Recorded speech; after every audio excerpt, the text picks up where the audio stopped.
तेनालीरामा की घोषणा। तेनालीरामा की कहानी। एक बार राजा कृष्णदेवराय से पुरोहित ने कहा, महाराज, हमें अपनी प्रजा के साथ सीधे जुड़ना चाहिए। पुरोहित की बात सुनकर सभी दरबारी चौंक पड़े। वे पुरोहित की बात समझ न पाए। तब पुरोहित ने अपनी बात समझाते हुए उन्हें बताया, दरबार में जो भी चर्चा होती है, हर सप्ताह उस चर्चा की प्रमुख बातें जनता तक पहुंचाई जाए, ताकि प्रजा भी उन बातों को जाने। मंत्री ने कहा, महाराज, विचार तो वास्तव में बहुत उत्तम है। तेनालीरामा जैसे अक्लमंद और चतुर व्यक्ति ही इस कार्य को सुचारू रूप से कर सकते हैं। साथ ही तेनालीरामा पर दरबार की विशेष जिम्मेदारी भी नहीं है। राजा ने मंत्री की बात मान ली और तेनालीरामा को यह काम सौंप दिया। तय किया गया कि तेनालीरामा जनहित और प्रजाहित की सारी बातें जो राजदरबार में होंगी, लिखित रूप से दरोगा को देंगे। दरोगा नगर के चौराहों पर मुनादी कराकर जनता और प्रजा को उन बातों की सूचनाएं देगा। तेनालीरामा सारी बात समझ गया था। वह यह भी समझ गया था कि मंत्री ने उसे जबरदस्ती फंसाया है। तेनालीरामा ने भी अपने मन में एक योजना बनाई। सप्ताह के अंत में उसने मुनादी करने के लिए दरोगा को एक पर्चा थमा दिया। दरोगा ने पर्चा मुनादी वाले को पकड़ाकर कहा, जाओ और मुनादी करा कर आओ। मुनादी वाला सीधा चौराहे पर पहुंचा और ढोल पीट पीट कर मुनादी करते हुए बोला, सुनो सुनो, नगर के सारे नागरिकों सुनो। महाराज चाहते हैं कि दरबार में जनहित के लिए जो फैसले किए गए हैं, उन्हें सारे नगरवासी जाने।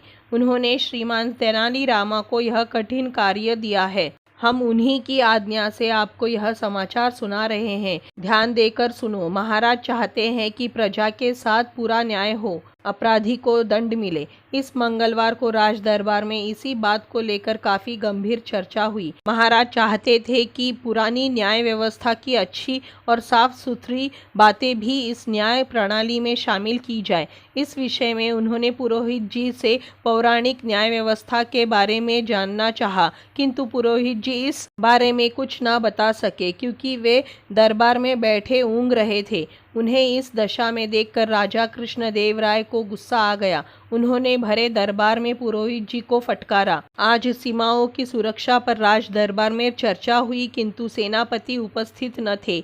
इस कारण सीमाओं की सुरक्षा की चर्चा आगे न हो सकी। राजा ने मंत्री को कड़े आदेश दिए हैं कि राज दरबार में सारे सभासद ठीक समय पर आए। यह कहकर मुनादी वाले ने ढोल बजा दिया। इस प्रकार हर सप्ताह नगर में जगह जगह मुनादी होने लगी। हर मुनादी में तेनालीरामा की चर्चा हर जगह होती थी। तेनालीरामा की चर्चा की बात मंत्री, सेनापति और पुरोहित के कानों में भी पड़ी। वे तीनों बड़े चिंतित हो गए। कहने लगे, तेनालीरामा ने तो सारी बाजी ही उलटकर रख दी। जनता समझ रही है कि वे दरबार में सबसे प्रमुख है। वह जानबूझकर हमें बदनाम कर रहा है। दूसरे ही दिन जब राजा दरबार में थे तो मंत्री ने कहा, महाराज, हमारा संविधान कहता है कि राजकाज की समस्त बातें गोपनीय होती है। उन बातों को जनता को बताना ठीक नहीं। तब तेनालीरामा बोल पड़े, बहुत अच्छे मंत्री जी, आपको शायद उस दिन यह बात याद नहीं थी। आपको भी तभी याद आया जब आपके नाम का ढोल पिट गया। यह सुनकर सारे दरबारी हंस पड़े। बेचारे मंत्री जी की शक्ल देखने लायक थी। राजा कृष्णदेवराय भी सारी बात समझ गए। वे मन ही मन तेनालीरामा की सराहना कर रहे थे। तो दोस्तों, ये थी तेनालीरामा की कहानी, तेनालीरामा की घोषणा। आपको कैसी लगी? अगर अच्छी लगी हो तो इसी तरह की कहानियों के लिए चैनल को सब्सक्राइब करें, वीडियो को लाइक करें, शेयर करें। धन्यवाद।